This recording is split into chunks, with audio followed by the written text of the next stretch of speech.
Welcome class. In this lecture, we will discuss about the relationship between load, shear and bending moment.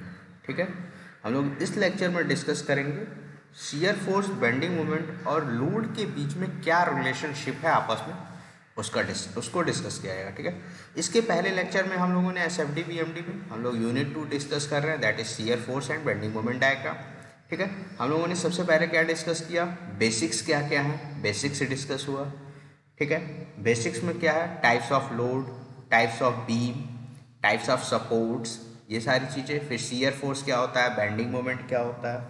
ठीक है, उसके बाद हम लोगों ने वन बाय वन सारे बीम्स के shear force bending moment diagram देखे, जैसे सिंपली सपोर्टेड बीम का, फिर कैंटिलीवर, फिर ओवरहैंगिंग। ओके, इन तीनों का हम लोगों ने क्या किया, शियर फोर्स और बेंडिंग मोमेंट डायग्राम हम लोगों ने डिस्कस कर लिया है। ठीक है, अब इस पर्टिकुलर लेक्चर में हम लोग डिस्कस करेंगे that is relation between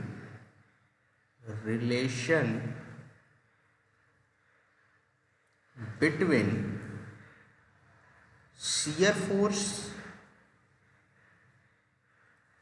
bending moment, shear force, bending moment and and load, or it is load intensity। Okay, तो इस पर्टिकुलर लेक्चर में हम लोगों को ये इतनी चीज डिस्कस करते हैं। ठीक है, तो इसको डिस्कस करने से पहले हम लोग कुछ चीज़ें अज्यूम कर लेते हैं। जैसे इस रिलेशन को डिराइव करने के लिए हम क्या अज्यूम करेंगे कि एक सिंपली सपोर्टेड बीम है और बीम पे क्या लग रहा है, यूडीएल लग रहा है। एक सिंपली सपोर्टेड बीम है और बीम पे क्या लग रहा है, यूडीएल लग रहा है। तो लेट्स ड्रॉ द फिगर।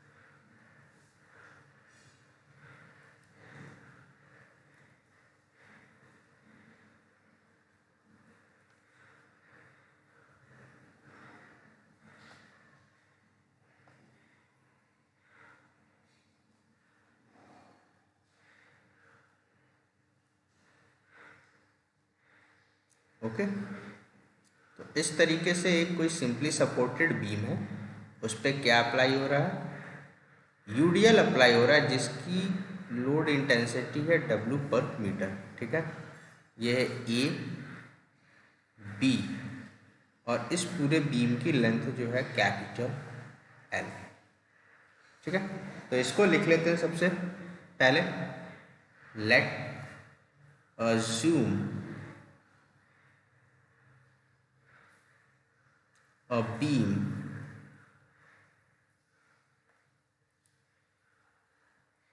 और इस तरीके से लिख लीजिए, a simply supported beam, a simply supported, a simply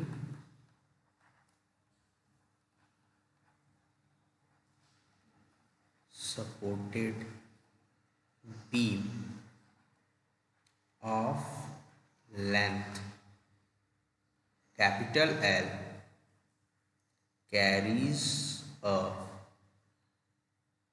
uniformly distributed load,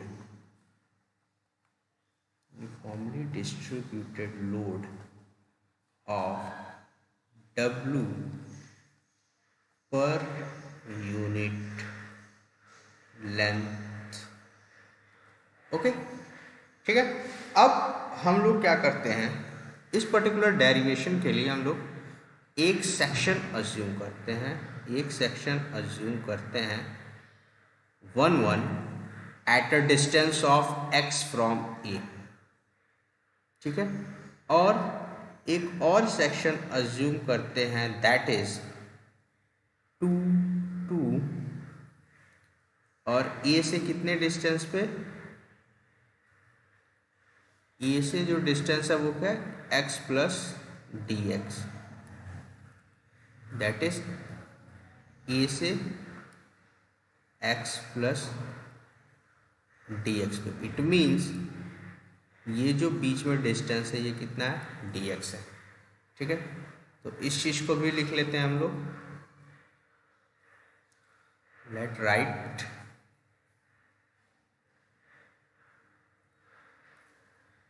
assume or take a section, right, take a section, take a section 1 at a distance of x from support A and another section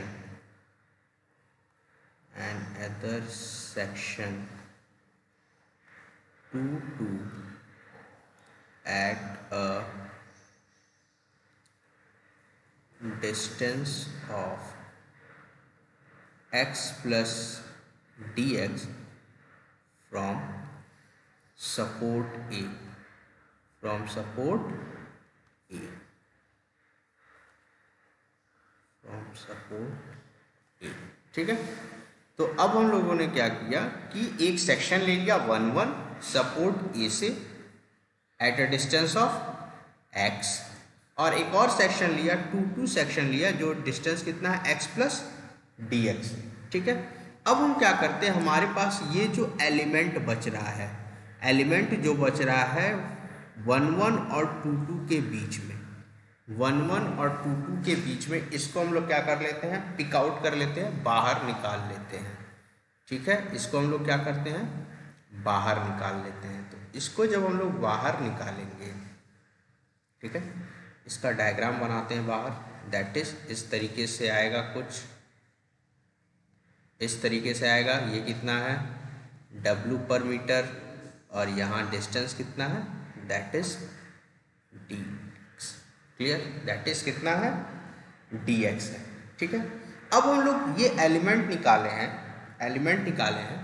ठीक है, तो अब हम ये suppose कर लेते हैं। ठीक है, यहाँ पे आप क्या इसको ये लिख सकते हैं, यहाँ पे जो ये था, ये क्या था, 1 था, और यहाँ पे ये क्या था, दैट इज 2 था। ठीक है, अब हम लोग क्या करते हैं कि हम लोग ये बोल देते हैं कि यहाँ पे 1 पे सपोज शियर फोर्स F लग रहा था। शियर फोर्स कितना लग रहा था, F लग रहा था, और क्लॉकवाइज मोमेंट लग रहा था M। क्लॉकवाइज मोमेंट क्या लग रहा था, M। क्लॉकवाइज मोमेंट क्या लग रहा था, M लग रहा था। अब जो कि बीम क्या था, इक्विलिब्रियम में था। बीम क्या था, इक्विलिब्रियम में था। तो अगर 1 पे शियर फोर्स और बेंडिंग मोमेंट लग रहा है, तो 2 पे भी उसको बैलेंस करने के लिए बेंडिंग मोमेंट शियर फोर्स लगेगा।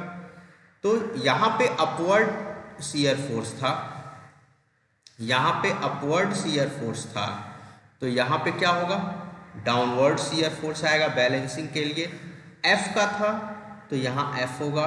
ठीक है, लेकिन अब क्या है, हम लोग W into D x distance भी तो चल चुके हैं, dx डिस्टेंस भी तो चल चुके हैं, तो इसकी वजह से एज्यूम कर लेते हैं कि जो था वो कितना होगा, df होगा। तो टोटल शियर फोर्स 2 पे कितना आ गया, F प्लस df आ गया। कितना आ गया, F प्लस df। सिमिलरली यहाँ पे क्लॉकवाइज था, यहाँ पे एंटी क्लॉकवाइज मोमेंट लगाएंगे, और दैट इज कितना आएगा, m प्लस dm। ठीक है, ये डायग्राम क्लियर है सबको। हम लोगों ने क्या किया, वहाँ से उस पर्टिकुलर एलिमेंट dx एलिमेंट को उठा लाया बाहर, और 1 पे मान लिया कि एक शियर फोर्स लग रहा है F का, और एक क्लॉकवाइज मोमेंट लग रहा है, दैट इज बेंडिंग मोमेंट लग रहा है एक M का। सिमिलरली सेक्शन 2 पे F प्लस df मान लिया। मान क्या लिया, उसको 1 वाले चीज को बैलेंस करने के लिए F प्लस df लगा, और anti clockwise M plus dm लगा। ठीक है, तो इस चीज़ों को भी लिख लेते हैं हम लोग, दैट इज F क्या है आपका, what is F, shear force, that is shear force at section 11, at section 11, ठीक है। F प्लस डी एफ क्या है, that is shear force at section 22, at section 22, ठीक है। What is M, that is bending moment, that is bending moment at section 11. Now M plus dm, that is bending moment at section 22, clear, at section 22, ठीक है। ये clear है, यहाँ तक चीज़ें यहाँ तक क्लियर, ठीक है। अब आ जाते हैं हम लोग क्या करते हैं, ठीक है। अब हम लोग क्या करते हैं, इस पर्टिकुलर फिगर की हेल्प से हम लोग शियर फोर्स लिखते हैं, ठीक है। तो इसको हम लोग let give name, that is figure capital A, figure capital A है, ठीक है।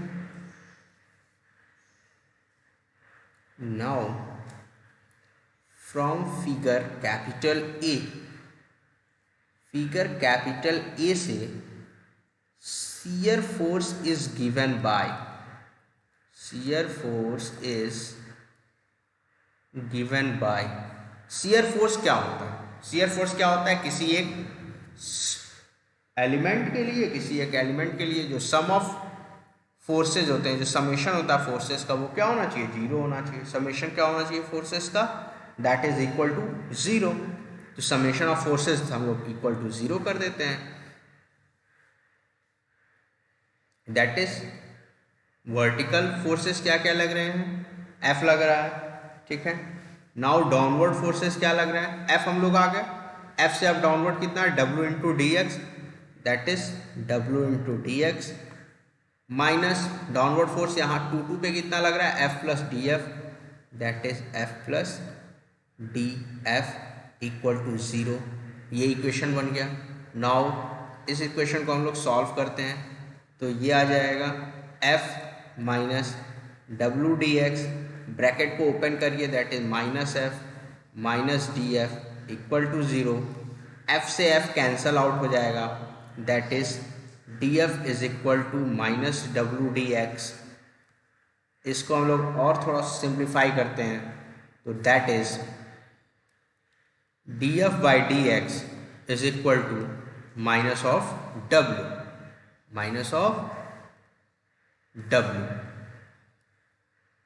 तो यहाँ पे हम लोग क्या देख रहे हैं कि जो rate of change of shear force है, जो rate of change of shear force है वो किसके इक्वल है, लोडिंग के इक्वल है, रेट ऑफ लोडिंग के इक्वल है, और लोडिंग इंटेंसिटी के इक्वल है, और लोडिंग इंटेंसिटी के इक्वल है।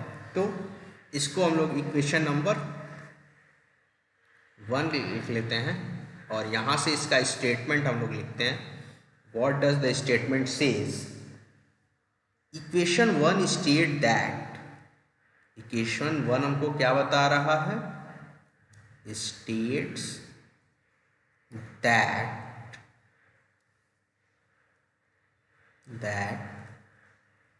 the rate of change of shear force, rate of change of shear force, differentiation क्या होता है, रेट ऑफ चेंज ही तो होता है, rate of change of shear force is equal to the rate of loading, that the rate of loading और loading intensity, और उसको हम लोग क्या कह सकते हैं, loading intensity.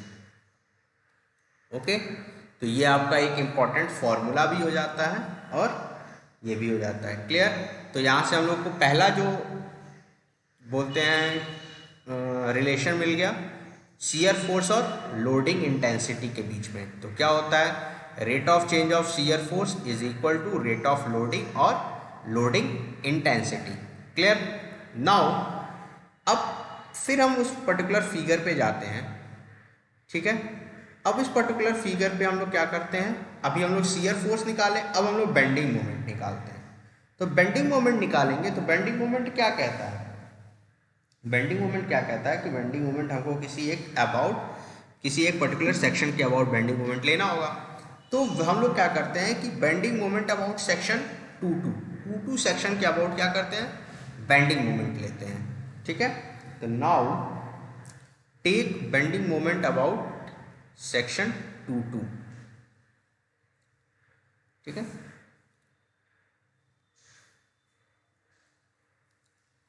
Take bending moment about section 2 section के अबाउट बेंडिंग मोमेंट लेते हैं। ठीक है, तो bending moment is given by bending moment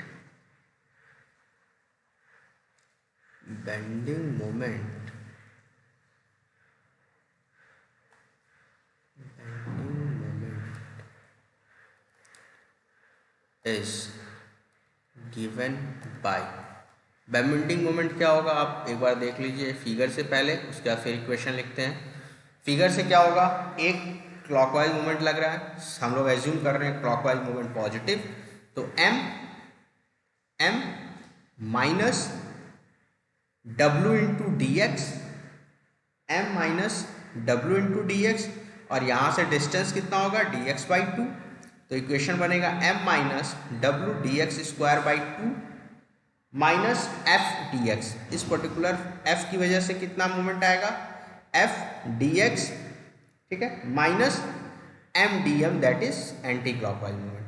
ठीक है, क्लियर? तो यहाँ पे इस इक्वेशन को लिखते हैं, write down this equation, that is m clockwise लग रहा था, फिर फोर्स की वजह से कितना लग रहा था, F जो शियर फोर्स था उसकी वजह से कितना रह गया, F इंटू डी एक्स। ठीक है, अब आ जाते हैं यूडीएल पे, तो यूडीएल क्या हो जाएगा, W into D X, that is load, और कितने डिस्टेंस पे लगेगा, dx/2 पे लगेगा। ठीक है, यहाँ हो गया। अब हम आ जाते हैं सेक्शन 2 पे, तो सेक्शन 2 पे एक फोर्स लग रहा था, that is F plus D x, तो F प्लस डी एक्स की वजह से क्या होगा हमारा शियर फोर्स, कोई डिस्टेंस नहीं है, डिस्टेंस 0, तो वो 0 हो जाएगा। और हमारे पास क्या लग रहा है, एक और एंटी क्लॉकवाइज मूवमेंट लग रहा है, that is m plus D M. तो क्लॉकवाइज पॉजिटिव लिए हैं तो वो आपका एंटी क्लॉकवाइज क्या हो जाएगा, नेगेटिव हो जाएगा। तो यहाँ पे अज्यूम आप लिख भी सकते हैं, या फ्रॉम इक्वेशन आप ये समझ भी सकते हैं कि किसको हम लोगों ने पॉजिटिव लिया है, किसको हम लोगों ने नेगेटिव लिया है। क्लियर? नाउ इस इक्वेशन को हम लोग सॉल्व करते हैं, तो that is m plus F D X, यहाँ से हो जाएगा w dx square by 2 minus m minus D M equal to 0। m से m कैंसिल हो जाएगा, यहाँ पे पॉजिटिव यहाँ पे निगेटिव, तो m से m कैंसिल आउट हो जाएगा, तो यहाँ बचेगा f dx minus w dx square by 2 minus D M equal to 0। ये हमारे पास इक्वेशन आ गया। ठीक है, ये हमारे पास क्या हो गया, इक्वेशन आ गया। अब जैसा कि dx क्या है, एक स्मॉलर एलिमेंट है, dx क्या है हमारा, एक स्मॉलर एलिमेंट है, तो स्मॉलर एलिमेंट का अगर हम होल स्क्वायर करते हैं तो वो क्या होगा, और भी छोटा होगा।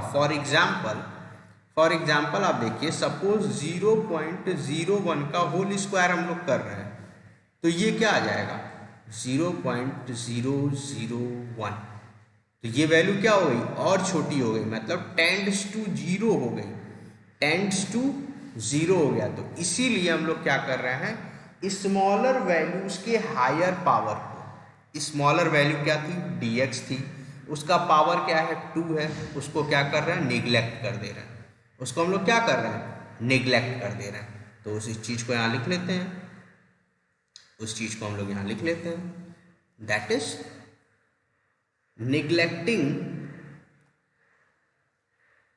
neglecting the higher power of small quantities, small quantities we get। ठीक है, अब W D x square by 2 अगर को निगलेक्ट करेंगे तो ये जीरो हो जाएगा, तो हम लोग को क्या मिलेगा, F D X minus D M is equal to zero. इसको थोड़ा सा और सिंप्लीफाई करेंगे तो it is equal to D M by D X is equal to F, D M by D X is equal to F. It means rate of change of, it means rate of change of bending moment, rate of change of bending moment is equal to the shear force at that section, is equal to shear force at that section। ठीक है, is equal to shear force at that section। तो right the statement, तो statement क्या कह रहा है, equation 2 states that, equation 2 state that the rate of change of bending moment, the rate of change of bending moment is equal to the shear force at that section, it means जिस section पे आपका bending moment sign change rate change करेगा उसमें वो shear force के equal होगा। इसीलिए हम लोग जब मैक्सिमम और बेंडिंग मोमेंट निकाल रहे थे, इसीलिए जब हम लोग मैक्सिमम या मिनिमम बेंडिंग मोमेंट निकाल रहे थे तो वहाँ पे शियर फोर्स की वैल्यू को ज़ीरो पुट कर रहे थे। इस इक्वेशन की हेल्प से हम लोग dm बाई डी एक्स को equal to shear force equal to zero put करके वहाँ से x की वैल्यू फाइंड आउट करते थे जहाँ पे बेंडिंग मोमेंट आपका मैक्सिमम होता था। क्लियर? तो हम लोगों को दो most important in case of SFD and BMD हम लोग को दो मोस्ट इम्पॉर्टेंट चीज़ें पता चल गई, that is rate of change of shear force is equal to load intensity and rate of change of bending moment is equal to shear force at that section. Clear? दो चीज़ें clear हो गई। ठीक है, दो चीज़ें हम लोग को मिल गया, that is equation 1, rate of change of bending moment is equal to shear force and rate of change of shear force is equal to load intensity or loading intensity। Clear? इन्हीं इक्वेशंस का हम लोग help कर लेते थे maximum और minimum bending moment find out करने के लिए, ओके, या फिर पॉइंट ऑफ कॉन्ट्राफ्लेक्सर फाइंड आउट करने के लिए। ठीक है, तो ये हो गया आपका। एक और छोटा सा टॉपिक हम लोग के SFD BMD में आता है, उस टॉपिक का नाम है thrust diagram.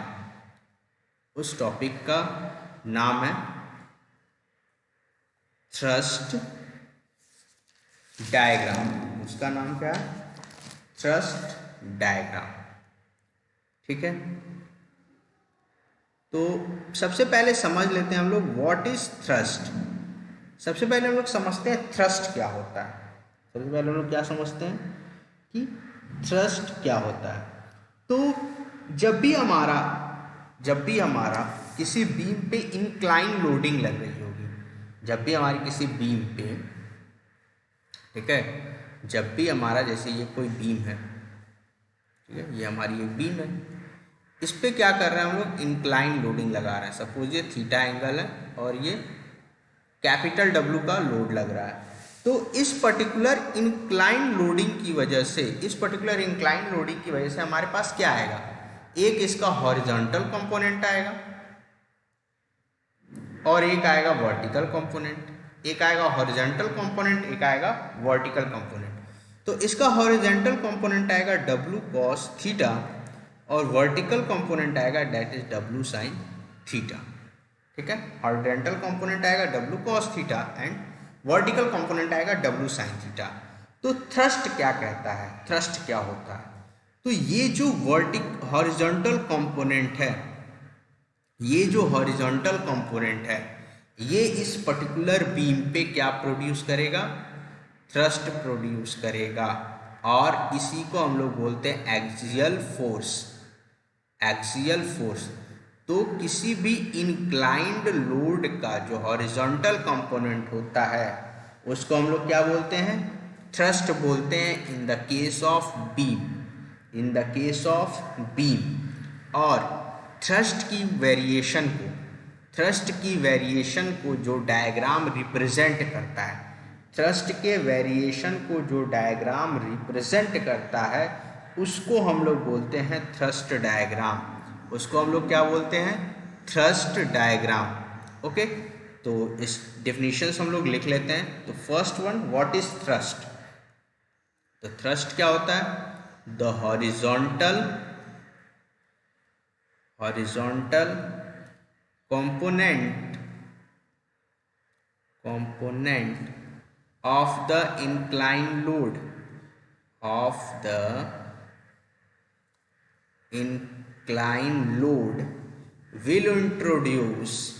will introduce an axial force, and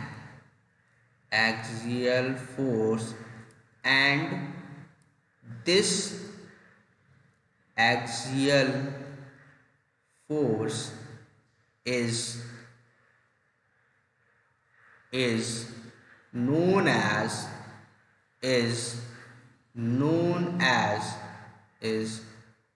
known as thrust, in the beam। इसको क्या हम लोग बोलेंगे, थ्रस्ट बोलेंगे बीम में। इसको क्या बोलेंगे, थ्रस्ट हम लोग बोलते हैं बीम में। अब थ्रस्ट डायग्राम क्या होता है, तो जो थ्रस्ट के वेरिएशन को शो करेगा, शियर फोर्स क्या होता है, शियर फोर्स समेशन होता है सारे फोर्सेस का एक पर्टिकुलर सेक्शन में। शियर फोर्स डायग्राम क्या होता है, जो शियर फोर्स के वेरिएशन को शो करता है। सिमिलरली थ्रस्ट डायग्राम क्या होगा, जो थ्रस्ट के वेरिएशन को शो करेगा, जो डायग्राम, उस डायग्राम को हम क्या बोलेंगे, थ्रस्ट डायग्राम बोलेंगे। तो थ्रस्ट डायग्राम का भी डेफिनेशन लिख लेते हैं। Right it, the variation of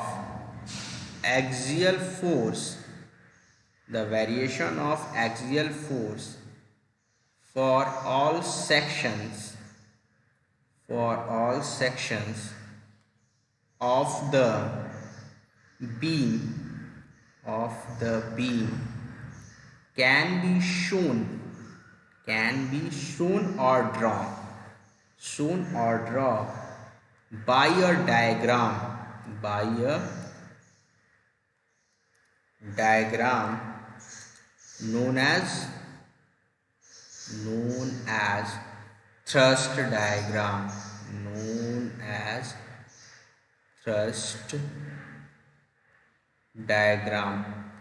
It is also known as axial force diagram. It is also known as axial force diagram. Clear. तो ये हो गया आपका थ्रस्ट डायग्राम. तो थ्रस्ट डायग्राम में भी जो डायग्राम बनेगा वो सिमिलरली कैसे बनेगा आपका, जैसे शियर फोर्स डायग्राम बनाते हैं सिमिलरली हर सेक्शन पे हम लोग एक्सियल फोर्स या थ्रस्ट की वैल्यू को भी लेते चलेंगे और उसका एक अलग डायग्राम बना लेंगे सिमिलर. ठीक है. तो ये हो गया आपका थ्रस्ट डायग्राम और रिलेशन. ठीक है. तो यहाँ पे आपका पूरा जो सेकंड यूनिट है, यहाँ पे आपका जो ओवरऑल सेकंड यूनिट है ये आपका क्या हुआ, खत्म हो गया. ठीक है. ये जो पूरा सेकंड यूनिट है ये आपका खत्म हो गया. अब नेक्स्ट लेक्चर से हम लोग थर्ड यूनिट डिस्कस करेंगे. नेक्स्ट लेक्चर से हम लोग थर्ड यूनिट के बारे में डिस्कस करेंगे, that is bending, torsion and shear stresses. उसमें हम लोग तीन चीज़ें डिस्कस करेंगे, bending stresses, torsion and shear stresses. Clear. तो यहाँ पे आपके सेकेंड यूनिट का भी द एंड होता है. नेक्स्ट लेक्चर से हम लोग आपका डिस्कस करेंगे थर्ड यूनिट, दैट इज आपके सिलेबस के अकॉर्डिंग जो है bending stresses, torsion and shear stresses. तक के लिए थैंक यू क्लास.